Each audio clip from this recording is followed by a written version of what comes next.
Hello armies, എല്ലാവർക്കും സുഖമല്ലേ? എനിക്ക് സുഖമാണ്. എനിക്കും സുഖമാണ്. അതുമാത്രമല്ല, ഒരുപാട് സന്തോഷവും ഉണ്ട്. കാരണം ഞാനിത് മൂന്നാമത്തെ എപ്പിസോഡ് ഇട്ടിട്ട് അന്ന് രാത്രി തന്നെ റെക്കോർഡ് ചെയ്യുന്നതാണിത്. അപ്പോൾ ഞാൻ കുറേ കമൻസൊക്കെ ഇങ്ങനെ വായിച്ചു. അപ്പോൾ അതിങ്ങനെ കമൻസ് വായിക്കുമ്പോൾ കിട്ടുന്നൊരു എനർജി അല്ലെങ്കിൽ ഒരു സന്തോഷമുണ്ട്. ആ സന്തോഷത്തിലാണ് ഞാനിപ്പോൾ വന്ന് റെക്കോർഡ് ചെയ്യുന്നത്. അപ്പോൾ കമൻസ് എനിക്ക് ഭയങ്കര സാറ്റിസ്ഫാക്ഷൻ ആയിരുന്നു. എന്നുവെച്ചാൽ എപ്പിസോഡ് 3 ഇട്ട് കഴിഞ്ഞപ്പോൾ കുറേ എഫർട്ടൊക്കെ എടുത്ത് കാണത്തിൻ്റെ ക്ലിപ്പൊക്കെ തപ്പി BGM തപ്പി കുറേ നടന്നിട്ടാണ് ഒരു 3 എപ്പിസോഡ് അല്ലെങ്കിൽ 7 എപ്പിസോഡ് ഫുള്ളിങ്ങനെ ഇടുന്നത്. അപ്പോൾ നമ്മൾ ആ ഒരു പ്രതീക്ഷയോട് കൂടിയും അല്ലെങ്കിൽ ഒത്തിരി എഫർട്ടിട്ട് നമ്മളത് ചെയ്യുമ്പോൾ ആ ഒരു എഫർട്ടിന് അനുസരിച്ചുള്ള ഒരു സപ്പോർട്ട് നമുക്ക് കിട്ടാണ്ടാവുമ്പോൾ ഒരു ഇത് തോന്നും, വിഷമം തോന്നും. എനിക്ക് പ്രതീക്ഷ കിട്ടിയില്ലെങ്കിൽ നമ്മൾ ഇട്ട എഫർട്ടിനുള്ളൊരു വ്യൂ വന്നില്ലല്ലോ എന്ന് തോന്നും. അപ്പോൾ എനിക്ക് ഈ 3 എപ്പിസോഡിൽ കണ്ടപ്പോഴും 3 എപ്പിസോഡ് ഇട്ട് കഴിഞ്ഞപ്പോഴും എനിക്ക് അങ്ങനെ ഫീലായിരുന്നു. നമ്മളെത്രയും ഇത് കഷ്ടപ്പെട്ടതൊന്നുമല്ല, നമ്മൾ അതിന് വേണ്ടി എഫേർട്ട് ഇട്ട് അത് പെർഫെക്റ്റ് ആവണം. എഡിറ്റിംഗ് ആണെങ്കിലും അല്ലെങ്കിൽ BGM ആണെങ്കിലും ഡബ്ബിംഗ് ആണെങ്കിലും എന്താണെങ്കിലും അത് പെർഫെക്റ്റ് ആകണം എന്ന് കരുതി നമ്മൾ ചെയ്തിട്ട് അതിൻ്റെ ഒരു റിസൾട്ട് നമ്മൾ ഉദ്ദേശിച്ചത് പോലെ ആവും. ഉദ്ദേശിച്ച പോലെ അല്ലാതാവുമ്പോൾ ഒരു ഇത് വരും, മനസ്സ് മടുപ്പ് പോലെ. അങ്ങനെ ആണ് ഞാൻ 3 എപ്പിസോഡ് ഇട്ടത്. പക്ഷേ 3ാമത്തെ എപ്പിസോഡിൽ എനിക്ക് കമൻസ് എന്തായാലും സാറ്റിസ്ഫാക്ഷനാണ്. വ്യൂസ് എങ്ങനെയാണെന്ന് എനിക്കറിയില്ല, കാരണം ഞാൻ ഇട്ടതിൻ്റെ അന്ന് രാത്രിയാണ് ഇപ്പോൾ ഞാനിത് റെക്കോർഡ് ചെയ്യുന്നത്. വ്യൂ കുറവാണ്, പക്ഷേ ഞാൻ കമൻസ് എനിക്ക് ഭയങ്കര സാറ്റിസ്ഫാക്ഷനാണ്. അതായത് ഞാൻ ഉദ്ദേശിച്ചപ്പോൾ ഹൊറർ എന്നുള്ള ഒരു ടെംപ്ലേറ്റ് നമ്മൾ വരുമ്പോഴത്തേനും ആ ഒരു ഹൊറർ അവിടെ നിങ്ങൾക്ക് കിട്ടി ഈ ഒരു എപ്പിസോഡിലെങ്കിലും അത് മതി. അടുത്ത എപ്പിസോഡിൽ ഞാനിപ്പോൾ ഈ റെക്കോർഡ് ചെയ്യുന്ന എപ്പിസോഡിൽ തീർന്നു, സ്റ്റോറി തീരും. ഒരു എപ്പിസോഡിലെങ്കിലും എനിക്ക് ആ ഹൊറർ എന്നുള്ളൊരു ടെംപ്ലേറ്റിൽ വന്നപ്പോൾ നിങ്ങളെ ഇതാക്കാൻ പേടിപ്പിക്കാൻ കഴിഞ്ഞു എന്നുള്ളതിൽ എനിക്ക് ഭയങ്കര, ഞാൻ സൈക്കോ ആണെന്നുള്ളത് പേടിപ്പിച്ചതിന് ശരിക്കും നല്ല സന്തോഷമുണ്ട്.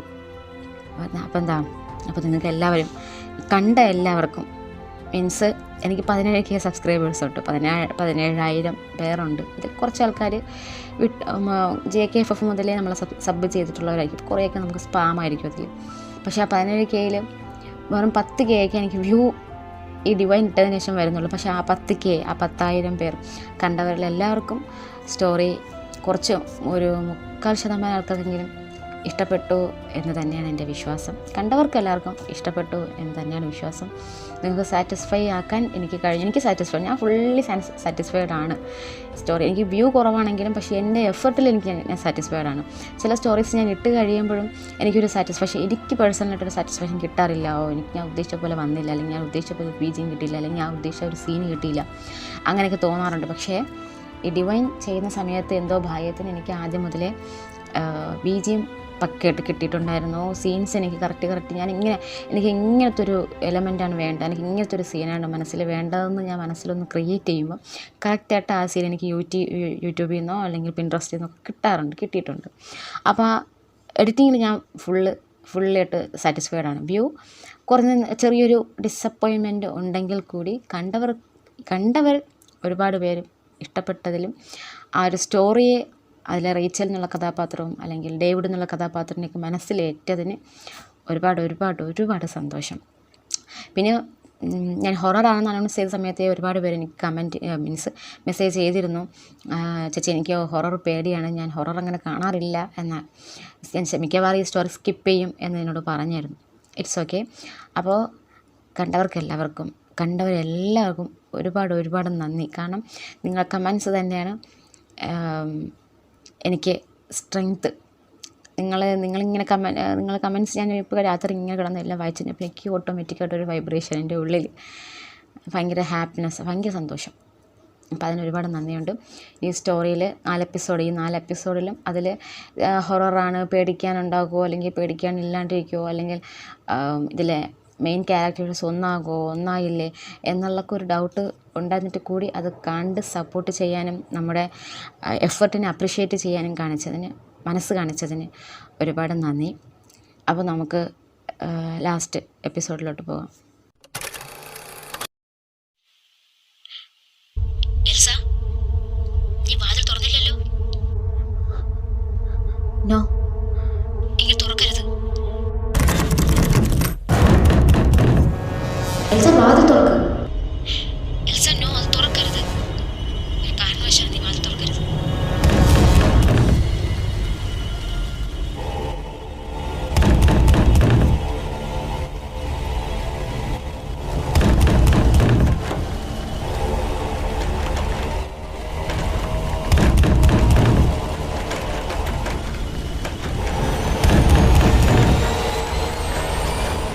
നോ, ഐ കാൺ.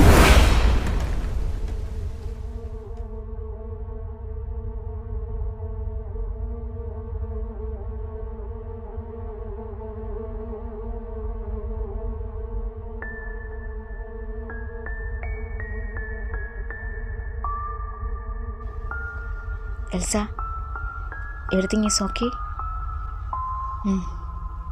നീ ഓക്കെ ആണോ? യെസ്. ഞാനിതാ പറഞ്ഞു നിന്നെ ആ വീട്ടിൽ ഒറ്റയ്ക്ക് വിടാൻ എനിക്ക് താല്പര്യമില്ലെന്ന്. ഞാനിപ്പോൾ വിളിച്ചില്ലായിരുന്നെങ്കിൽ. നീ എന്താ ഇപ്പോൾ എന്നെ വിളിക്കാൻ കാരണം? വെറുതെ എനിക്ക് ഉറക്കം വന്നില്ല. നീ ഒറ്റയ്ക്ക് എവിടെയെങ്കിലും പോകുമെന്നുള്ള പേടിയായിരുന്നു, അതാ വിളിച്ചത്. ശരി, നീ ഒന്നും ഓർത്ത് പേടിക്കണ്ട. എന്ത് ശബ്ദം കേട്ടാലും പുറത്തിറങ്ങാതിരുന്നാൽ മാത്രം മതി. ഓക്കെ? ഞാൻ നാളെ രാവിലെ തന്നെ അങ്ങോട്ടേക്ക് വരാം. ശരി.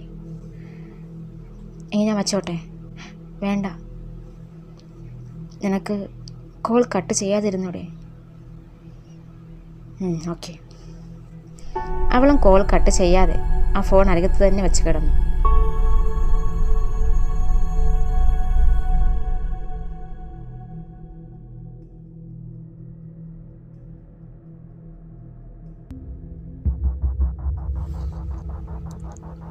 ആരെയോ ഓക്കെ നോ?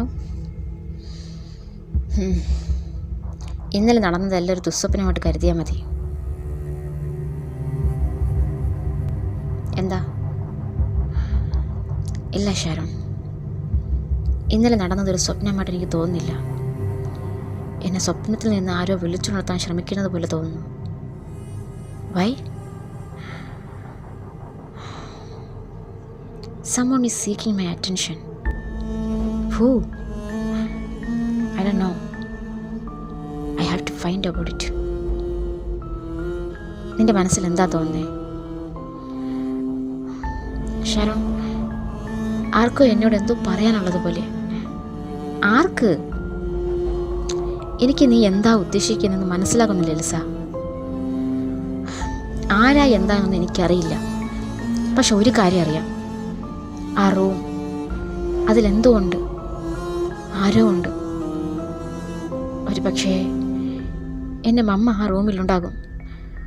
അതുകൊണ്ട് അതിലേക്ക് എന്നെ ആരോ ശ്രദ്ധ ക്ഷണിക്കുന്നതായിരിക്കും. ആര്? നിൻ്റെ പപ്പയാണോ? I don't know Sharon. എനിക്കെന്തായാലും ആ റൂം തുറക്കണം. തുറന്നേ പറ്റൂ.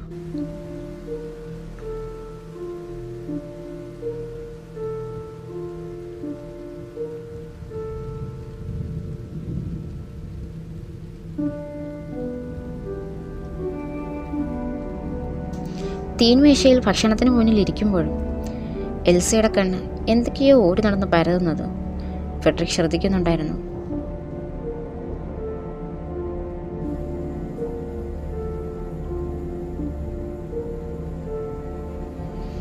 നിന്റെ പ്രോജക്റ്റ് കഴിയാറായോ? ഏത് പ്രോജക്റ്റ്? ആ അത് ഞാൻ തുടങ്ങിയിട്ടേ ഉള്ളൂ. എന്തിനു വേണ്ടിയിട്ടാണ് ഈ പ്രോജക്റ്റ്? എന്തിൻ്റെ ഭാഗമായിട്ടോ ഈ പ്രോജക്റ്റ്? നീ ജേർണലിസ്റ്റാണോ? അല്ല, ഇത് എൻ്റെ സ്റ്റഡിയുമായിട്ട് ബന്ധപ്പെട്ടാ. നീ എവിടെയാണ് പഠിക്കുന്നത്? ഇംഗ്ലണ്ടിൽ തന്നെയാണോ? അതെ. ഇംഗ്ലണ്ടിൽ നിന്ന് ഇവിടെ വന്നോ പ്രോജക്റ്റ് ചെയ്യാൻ? അത് കേരളത്തിനെ കുറിച്ച് പഠിക്കാനല്ലേ? ഓ, എന്നിട്ട് എന്തെങ്കിലും കിട്ടിയോ? ഇല്ല, ഞാൻ തുടങ്ങിയിട്ടേ ഉള്ളൂ. എത്രയും പെട്ടെന്നുണ്ടെന്ന് പണി തീർത്ത് പോകാൻ നോക്ക്. ഞാനിവിടെ ആർക്കും അങ്ങനെ സ്റ്റേ ചെയ്യാൻ അനുമതി കൊടുക്കാത്തതാണ്. പിന്നെ എൻ്റെ ഒറ്റ സുഹൃത്തിൻ്റെ ചെറുമകളാണെന്ന് കരുതിയിട്ടാണ്. I know father. ഇവിടെ നിന്ന് എത്രയും പെട്ടെന്ന് പോകണം തന്നെയാണ് എൻ്റെ ആഗ്രഹം. ഞാൻ തേടി വന്നത് കിട്ടിയാൽ ഉടനെ പോകും. നീ തേടി വന്നത് ഉടനെ കിട്ടാൻ ഞാനും പ്രാർത്ഥിക്കാം.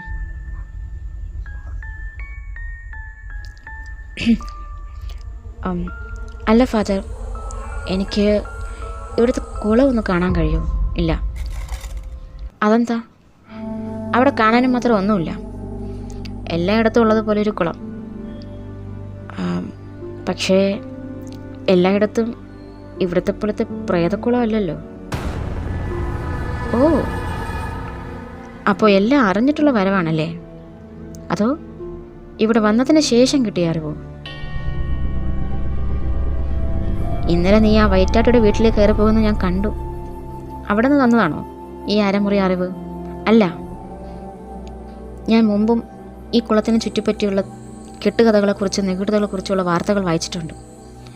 ഈ കുളത്തിൽ സംഭവിക്കുന്ന ദുർമരണങ്ങൾ അല്ലെങ്കിൽ കൊലപാതകങ്ങൾ എല്ലാത്തിനെക്കുറിച്ച് ഞാൻ കേട്ടിട്ടുണ്ട്.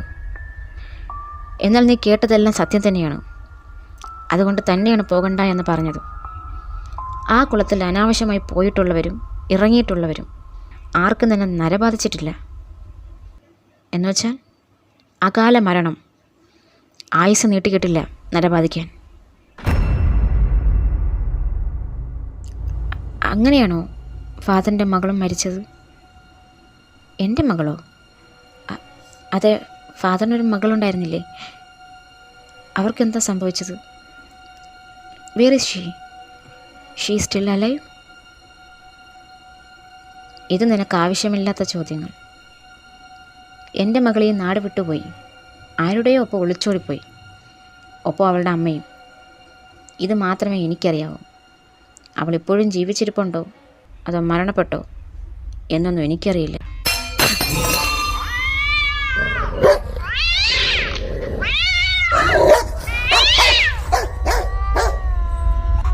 എന്താ അവിടെ ഒരു ശബ്ദം? അത് പൂച്ച കയറിയതായിരിക്കും. ഞാൻ നോക്കാം. നീ പോയി കിടന്നോ? ആ പിന്നെ ഞാൻ പറഞ്ഞിട്ടുണ്ടല്ലോ.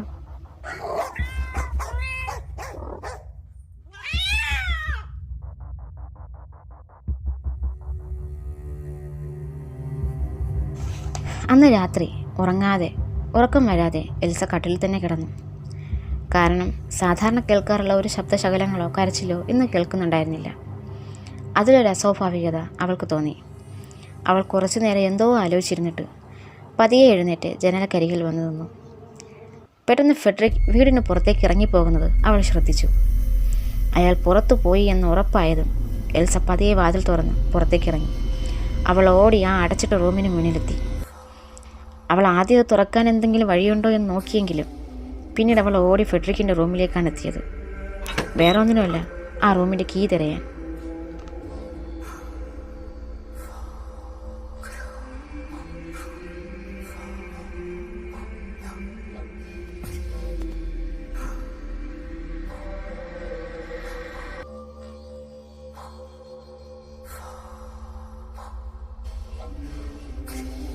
എന്താ തിരയുന്നത്? Elsa David?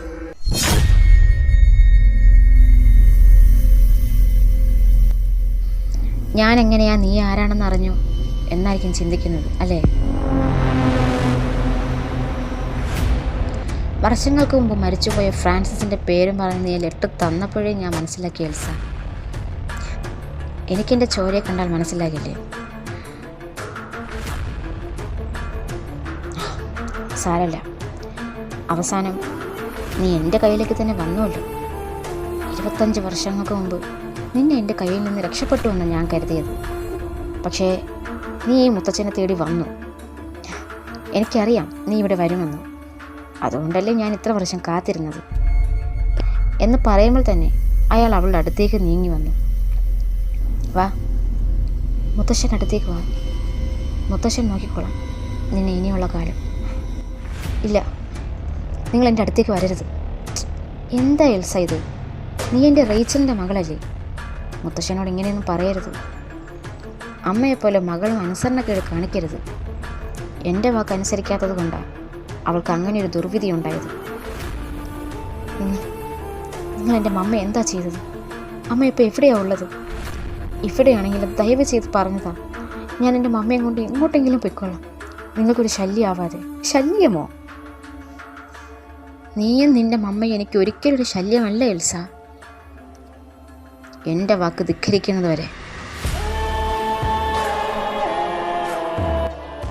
നിൻ്റെ മമ്മയോട് ഞാൻ പലതവണ പറഞ്ഞിരുന്നതാ അബദ്ധങ്ങളിൽ ചെന്ന് ചാടരുത് എന്ന്. കാരണം എനിക്ക് വേണ്ടിയിരുന്നത് കന്യകയായ റേച്ചലിനെയാണ്. അതുകൊണ്ട് തന്നെയാണ് അവൾ ആരുമേ അടുക്കാൻ ഞാൻ സമ്മതിക്കാതിരുന്നത്. പക്ഷെ അവൻ, ആ കൊപ്പിയാരുടെ മകൻ, എല്ലാം തകർത്തു. എൻ്റെ കണക്ക് കൂട്ടലുകളെല്ലാം തെറ്റിച്ചു. അന്നേ ഞാൻ അവനെ ഒഴിഞ്ഞു വിട്ടതാ. പിന്നെ ഞാൻ അവനെ വെറുതെ വിടാൻ കാരണം നിന്നെ അവൻ എനിക്ക് തന്നു എന്നുള്ളത് കൊണ്ടാണ്. പിന്നെ എൻ്റെ പ്രതീക്ഷയും നിന്നിലായിരുന്നു. പക്ഷെ അത് നിന്റെ മുത്തശ്ശി തകർത്തു. കുടുംബത്തോടെ നാട് കടത്താനായിരുന്നു അവളുടെ പദ്ധതി. പക്ഷെ അപ്പോഴും കരുക്കൾ എനിക്ക് അനുകൂലമായിരുന്നു. അതുകൊണ്ടാണല്ലോ എൻ്റെ മകളെയും കൊണ്ട് നാട് വിടുന്നതിന് മുന്നേ ഒന്ന് പ്രാർത്ഥിച്ചേക്കാമെന്ന് കരുതി ഞാനുള്ള ചർച്ചയിലേക്ക് കയറി വന്നത്. നിന്റെ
ഈ കൈ വെള്ളയിൽ കിടന്ന അവൻ ഞെരിഞ്ഞമർന്നത്.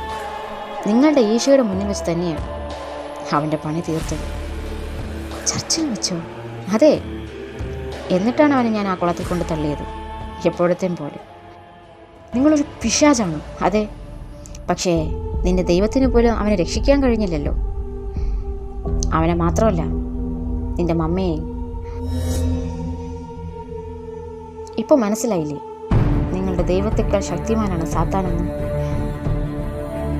അത് കേട്ടതും അവൾ ഇരച്ചുകൊണ്ട് അയാളുടെ അടുത്തേക്ക് പറഞ്ഞു. നിങ്ങൾ എൻ്റെ മമ്മയെ എന്താ ചെയ്തത്? കൊന്നോ? എൻ്റെ പപ്പയെ ഇല്ലാതാക്കിയതുപോലെ. അതെന്താ ഞാൻ പറയുന്നത്? അതിനല്ലേ നീ വന്നത്? നിൻ്റെ മമ്മയെ തേടി കണ്ടെത്തി ഇവിടെ നിന്ന് കൂട്ടിക്കൊണ്ട് പോകാമെന്നല്ലേ നീ വന്നത്? അപ്പോൾ നീ തന്നെ കണ്ടുപിടിക്കും. നിനക്ക് പറ്റുമെങ്കിൽ ഞാൻ കണ്ടുപിടിക്കുകയും ചെയ്യും. ഇവിടെ നിന്ന് ഞാൻ കൊണ്ടുപോവുകയും ചെയ്യും. പക്ഷെ അതിനെനിക്ക് എൻ്റെ മമ്മ ജീവനോടെ ഉണ്ടോ എന്നറിയണം. എന്തായാലും അവൾ സ്വർഗ്ഗലോകം പോയിട്ടില്ല.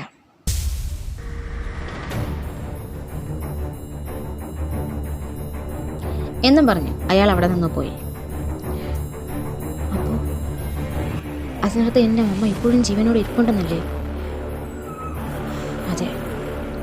അയാളുടെ വാക്കുകൾ അവൾക്ക് പ്രതീക്ഷ നൽകി.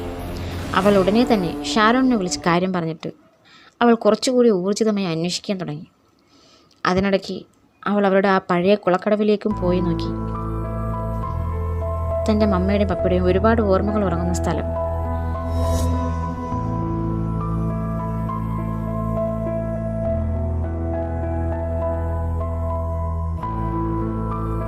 ഇപ്പോഴും അവരുടെ കളിച്ചിരികൾ അവിടെ മുഴങ്ങി കേൾക്കുന്നത് പോലെ അവൾക്ക് തോന്നി.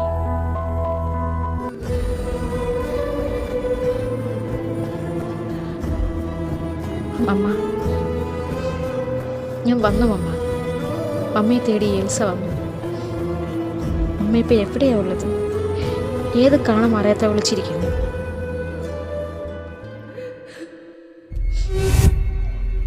പെട്ടെന്ന് അവൾ വീണ്ടും എവിടെ നിന്നോ ആ കരച്ച ശബ്ദം കേൾക്കാൻ തുടങ്ങി.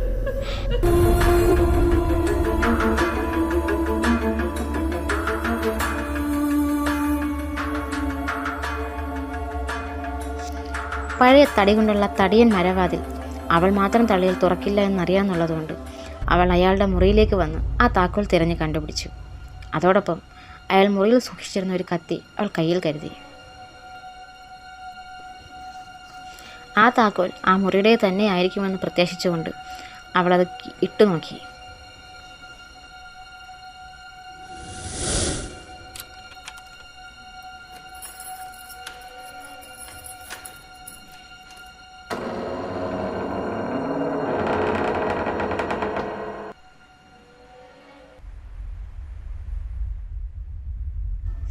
കൺമുന്നിൽ കൂരിരുട്ട് മാത്രമേ ഉള്ളൂ. വെളിച്ചം വരുന്ന ഒരു അഴി പോലും അവിടെ ഇല്ലായിരുന്നു. എന്തോ ഭാഗ്യത്തിന് കയ്യിൽ മൊബൈൽ ഉണ്ടായിരുന്നതുകൊണ്ട് അവൾ അതിൻ്റെ ടോർച്ച് തെളിച്ചു.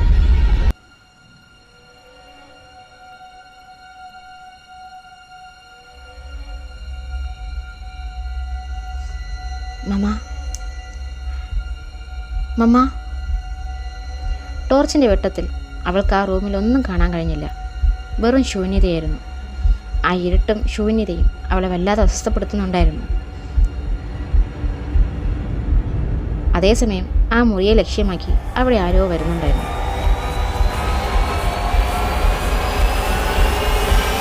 എൽസ, നീ ഇവിടെ എന്തെടുക്കുക? ഈ റൂം എങ്ങനെയാ തുറന്നേ? താക്കോൽ അയാളുടെ കയ്യിലുണ്ടായിരുന്നു. ശരി, ഇപ്പോൾ എന്ത് കിട്ടി? വേറെ ഇരുട്ടല്ലാതെ. ഈ റൂമിൽ നിന്നല്ലേ നീ കരച്ചിൽ കേട്ടെന്ന് പറഞ്ഞത്? എന്നിട്ടിപ്പോൾ ഇവിടെ ആരുമില്ലല്ലോ.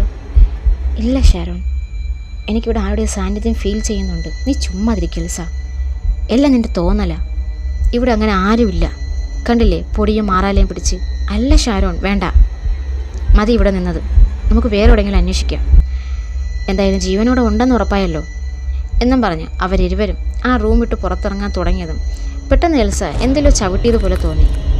അവൾ അവിടേക്ക് ടോർച്ച് തെളിച്ച് നോക്കിയതും ആ കാഴ്ച കണ്ടോളം ഞെട്ടിപ്പോയി.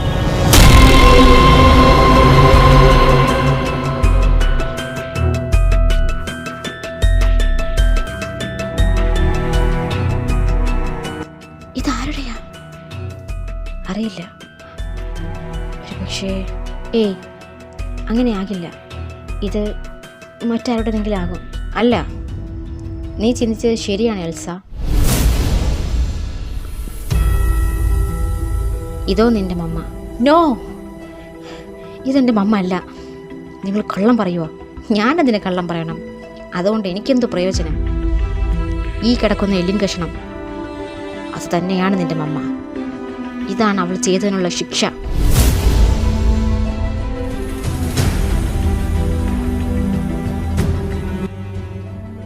നിങ്ങൾ അവരെന്താ ചെയ്തത്? ഒന്നും ചെയ്തില്ല. നിന്നെ ഇവിടെ നിന്ന് രക്ഷപ്പെടുത്തിയതിൻ്റെ അന്ന് രാത്രി പൂട്ടിയ പൂട്ടാണിത്. അതിനുശേഷം തുറക്കുന്നത് ദാ ഇപ്പോൾ.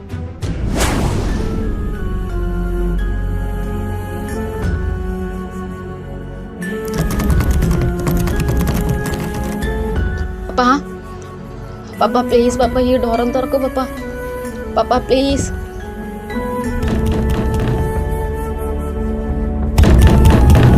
എനിക്ക് വല്ലാതെ പേടിയാവുന്നുണ്ട് പപ്പ. പ്ലീസ് പപ്പ.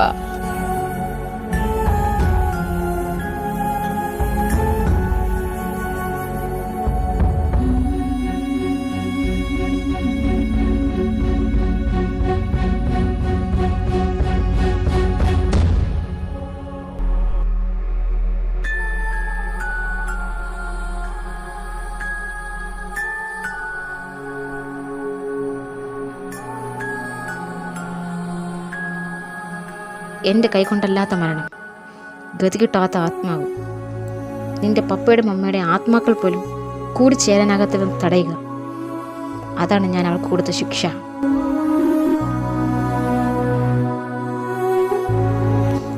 ഇനി നീയാണ് എൻ്റെ ഊഴം. 25 വർഷങ്ങൾക്ക് മുമ്പ് നടക്കാതെ പോയി ആ കാരണം ഞാൻ ഇന്ന് ചെയ്യും. ഞാൻ അന്ന് സാത്താന് കൊടുത്ത വാക്ക് ഇന്ന് നിറവേറ്റും. ദ്രോഹി, തന്നെ ഞാൻ വെറുതെ വിടില്ല എന്നും പറഞ്ഞു അവൾ അയാളുടെ മേലേക്ക് ചാടി വീണു. പക്ഷെ അയാളുടെ ബലിഷ്ഠമായ കരങ്ങളിൽ അവൾ അകപ്പെട്ടുപോയി. ഇന്ന് എൻ്റെ ദിവസമാണ് എൽസ, നിൻ്റെ അവസാന ദിവസവും. അതിന് മുന്നേ ഉള്ള നിൻ്റെ ആഗ്രഹത്തെയാണ് ഞാനിപ്പോൾ സാധിച്ചു തന്നത് എന്ന് പറഞ്ഞുകൊണ്ട് അയാൾ അവളെയും വലിച്ചുകൊണ്ട് പോകാൻ ഒരുങ്ങിയത് പെട്ടെന്ന് ഷാരോൺ തടഞ്ഞു. പക്ഷേ അവനെ അയാൾ അടിച്ച് താഴെയിട്ടു.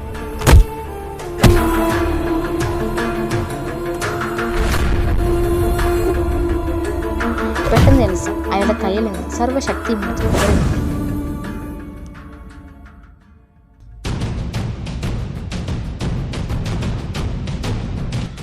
ഇതെൻ്റെ ദിവസമാണ്.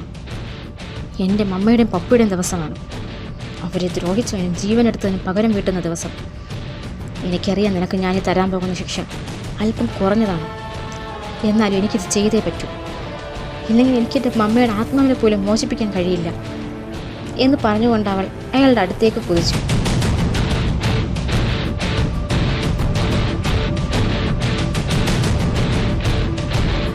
പെട്ടെന്ന് എൽസ അവളുടെ കയ്യിൽ കരുതിയിരുന്ന കത്തി അയാളുടെ നെഞ്ചിലേക്ക് കുത്തിയിറക്കി.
എൽസ അവളുടെ അമ്മയ്ക്കായി അവളുടെ പപ്പയുടെ അടുത്ത് തന്നെ ഒരിടം കണ്ടെത്തി.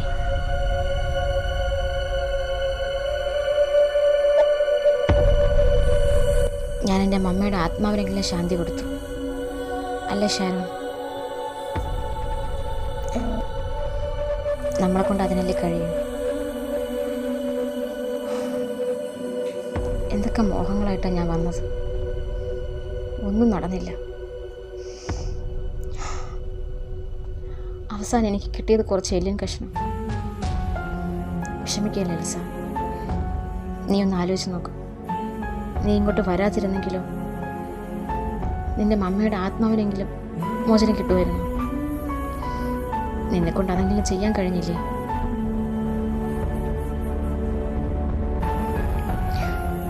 എൻ്റെ മമ്മയുടെ ആത്മാവിപ്പം പപ്പയുമായിട്ട് ചേർന്നിരിക്കും, അല്ലേ? തീർച്ചയായും അതിന് വഴിയൊരുക്കിയത് നീയാണ്. നിനക്കൊരു കാര്യം അറിയോ? അവരുടെ വിവാഹം അങ്ങ് സ്വർഗത്തിൽ വെച്ചാ. എനിക്കതിൽ പങ്കുചേരണമെന്നുണ്ട്, പക്ഷെ കഴിയില്ലല്ലോ. ഇപ്പോൾ എനിക്ക് എൻ്റെ പപ്പയുടെ മമ്മയുടെ അടുത്തേക്കുള്ള ദൂരം എത്രയെന്നറിയോ?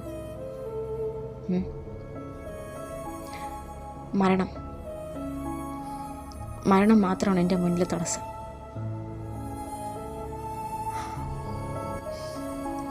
എങ്കിൽ ആ തടസ്സം ഒരിക്കലും മാറരുതെന്ന് ഞാനും പ്രാർത്ഥിക്കും. കാരണം നിന്റെ മരണത്തിന് വിട്ടുകൊടുക്കാൻ എനിക്ക് ഇത്തിരി മടിയുണ്ട്.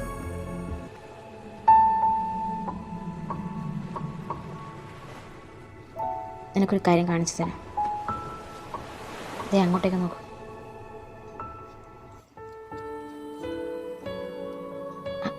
ആരാ ഇവർ? പപ്പയുടെ അമ്മയും അച്ഛനും, നിന്റെ അച്ഛമ്മയും അച്ഛനും. അവൾ ഓടി അവളുടെ അരികിലേക്ക് എത്തി. ഞാൻ നിങ്ങളെ കാണുമെന്ന് ഒരിക്കലും കരുതിയില്ല. ഞങ്ങളും മോളെ ഞങ്ങൾക്ക് നഷ്ടപ്പെട്ടു എന്ന് കരുതിയത്. ഞങ്ങളുടെ കൊച്ചുമകൾ, എൻ്റെ ഡേവിഡിൻ്റെ മകൾ. മോൾക്ക് ആരും ഇല്ലെന്നുള്ള തോന്നൽ വേണ്ട, ഞങ്ങളെല്ലാവരും ഉണ്ട്. പക്ഷെ എനിക്ക് വേണ്ടപ്പെട്ടവരില്ലല്ലോ. ആര് പറഞ്ഞു? അവർ നിങ്ങളുടെ കൂടെ തന്നെയുണ്ട്. അവർ നിന്നെ വിട്ട് ഒരിടത്തേക്കും പോകില്ല.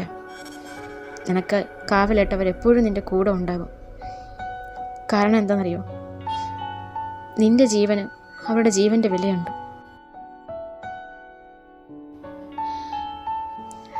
അവരിതെല്ലാം കാണുന്നുണ്ടാകുമോ? തീർച്ചയായിട്ടും കാണുന്നുണ്ടാകും. എന്നാലും ആ ദ്രോഹി ഇത്രയും വലിയ ക്രൂരത എൻ്റെ മക്കളോട് കാണിച്ചല്ലോ. അവനോട് ദൈവം തമ്പുരാൻ പോലും പൊറുക്കില്ല. അവൻ അത്ര പെട്ടെന്ന് ചാകരുതായിരുന്നു മോളെ. അവൻ നരകിച്ച് ചാവണമായിരുന്നു. പോട്ടെ, എന്തായാലും അവൻ്റെ ശല്യം തീർന്നല്ലോ. ഈ നാടിൻ്റെ ശാപമായിരുന്നു അവൻ.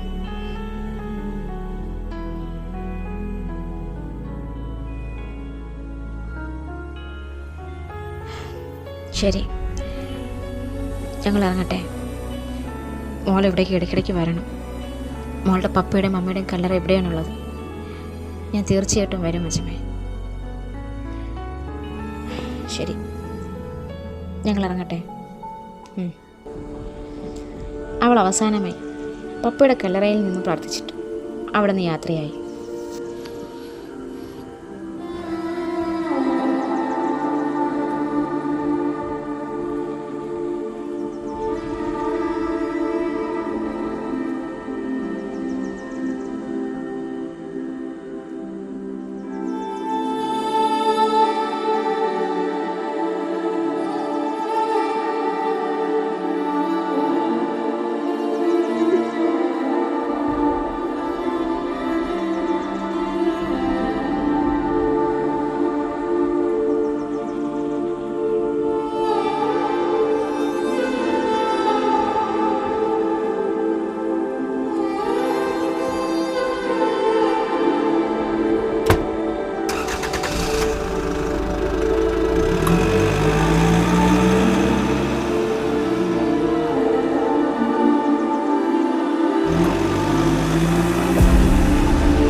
അവൾ ആഗ്രഹിച്ചൊന്നും നടന്നില്ലെങ്കിലും എന്തോ ഒന്ന് സാധിച്ചൊരു കൃതാർത്ഥത അവൾക്കുണ്ടായിരുന്നു.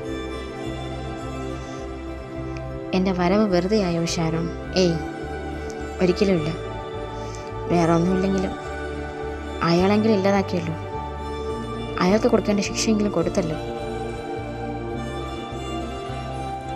അയാളുടെ കഥ കഴിഞ്ഞിരിക്കുമോ? ഷുവർ, അയാളെ എപ്പോഴും ആ വേട്ടപ്പട്ടികൾക്ക് ഡിന്നറായി കാണും.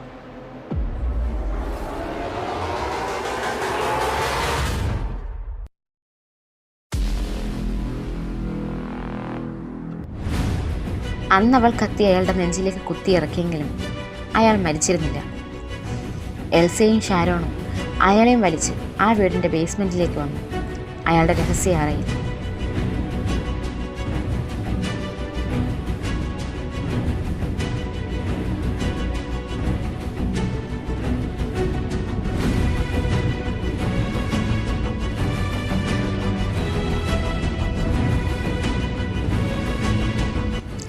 ഇനി എന്താ ചെയ്യാൻ പോകുന്നേ? പറയാം എന്നും പറഞ്ഞ് ഷാരോൺ എൽസയെയും വിളിച്ച് ആ ബേസ്മെൻറ്റിന് വെളിയിലേക്ക് വന്നു.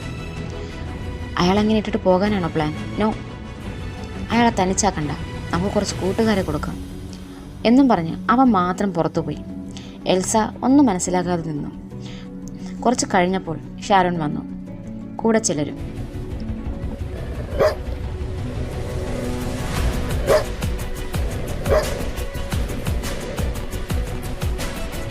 ചോരയുടെ മണ്ണടിച്ചാൽ പിന്നെ എല്ലും കഷ്ണം പോലും ബാക്കി വയ്ക്കാത്തവരാ. ഇവനെയും കൂടി നമുക്ക് അയാളുടെ കൂടെ ഇട്ട് കൊടുക്കാം എന്നും പറഞ്ഞ് ഷാരോൺ ആ വേട്ടപ്പട്ടികളെ ആ ബേസ്മെൻറ്റിലേക്കിട്ട് ആ ബേസ്മെൻറ്റ് തന്നെ അടച്ചു കളഞ്ഞു.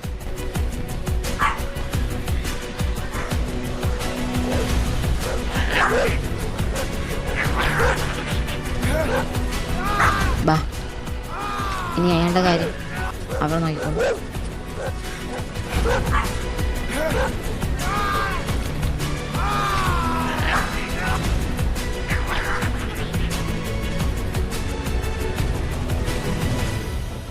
അയാളങ്ങനെ ഒറ്റയടിക്ക് തീരാൻ പാടില്ല. നിൻ്റെ മമ്മയോടും പപ്പയോടും ചെയ്തതിൻ്റെ പകുതി ഇല്ലെങ്കിലും ഒരു കാൽഭാഗമെങ്കിലും അനുഭവിക്കണ്ടേ?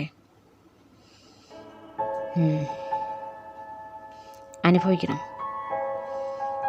എന്നാലും എൻ്റെ മമ്മയ്ക്കും പപ്പയ്ക്കും സംഭവിച്ചത് ഓർക്കുമ്പോൾ ഇതൊക്കെ ചെറുതാണ്, അറിയാം. നമുക്കൊന്നും ചെയ്യാൻ കഴിയില്ലല്ലോ. എല്ലാം ദൈവത്തിൻ്റെ വിധിയാണ്. ഈ വിധി കുറച്ച് ക്രൂരമായിപ്പോയി. Elsa, please come out. എല്ലാം ഒരു ദുസ്വപ്നമായിട്ട് കരുതിയാൽ മതി. ഒന്നിനെയും കുറിച്ച് ഓർത്ത് വിഷമിക്കരുത്. നിന്നെ ആ പഴയ കുസൃതിക്കാരിയെ എൽസയായിട്ട് കാണാനാണ് എനിക്കിഷ്ടം. I will try.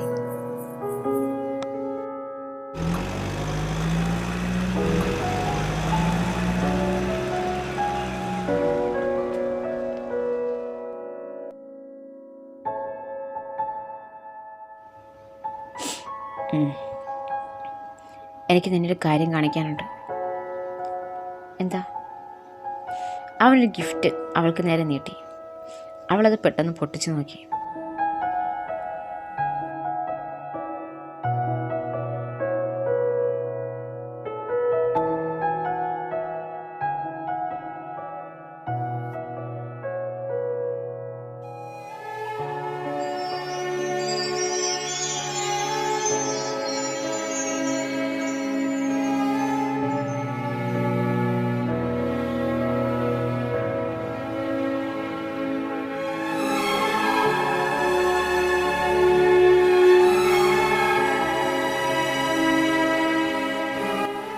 ഇത് നിന്റെ പപ്പയും അമ്മയും. ഇതെങ്ങനെ നിന്റെ കയ്യിൽ? നിന്റെ മമ്മയുടെ ഫോട്ടോ നിന്റെ മമ്മയുടെ വീട്ടിൽ നിന്ന് കിട്ടി. പപ്പയുടേത് അവരുടെ അമ്മയും തന്നു. അത് തമ്മിൽ ഒരുമിച്ച് ചേർത്തതാ. Thank you so much. എന്നാലും നീ ഇതെങ്ങനെയാ ഈ പ്രശ്നങ്ങൾക്കെല്ലാം ഇടയിൽ? നീ നിൻ്റെ മമ്മയെ ആ വീട്ടിൽ തിരയുമ്പോൾ ഞാൻ നിൻ്റെ പപ്പയുടെ വീട് തിരയായിരുന്നു. അങ്ങനെയാണ് ഇതൊക്കെ ഒപ്പിച്ചത്. Anyway thank you so much Sharon. ആ വീട്ടിൽ നിന്ന് മമ്മയുടേതായിട്ട് ഒന്നും എടുക്കാൻ കഴിഞ്ഞില്ലോ എന്നൊരു വിഷമം ഉണ്ടായിരുന്നു. അപ്പോൾ ഇപ്പോൾ അത് മാറിയോ? Yes, good.